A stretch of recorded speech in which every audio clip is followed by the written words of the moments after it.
গানে গানে যদি আমার মনের কথা তোমার মনের কাছে। হ্যালো বন্ধুরা, আমি বানিয়েছি ছানার কোপ্তা।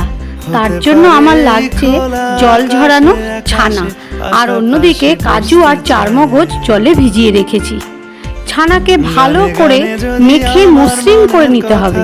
তারপর একে একে জিরের গুঁড়ো, লঙ্কার গুঁড়ো, গরম মশলার গুঁড়ো, স্বাদ মতো চিনি, নুন, আদা বাটা আর ময়দা দিয়ে ভালো করে মাখিয়ে বলের আকার করে নিতে হবে। আর বেশি কিছু আশা করো না,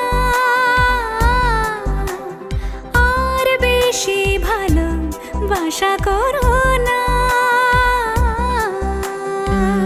গানে গানে যদি আমার এবার কড়াইয়ে সাদা তেল দিয়ে গরম হলে ছানার বলগুলিকে ভেজে নেব। এবার মিক্সারে মশলা বানানোর জন্য নেব গোটা জিরে, ধনে, শুকনো লঙ্কা, আদা আর টমেটো।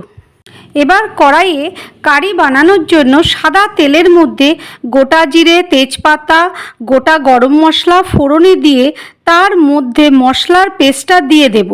কষানো মশলাটার থেকে যখন তেল ছেড়ে আসবে তখন স্বাদ মতো নুন, হলুদ আর ভিজিয়ে রাখা কাজু চারমগজের পেস্টটা দিয়ে নাড়াচাড়া করে তার মধ্যে টক দই দিয়ে ভালো করে কষিয়ে নিয়ে পরিমাণ মতো জল দিতে হবে।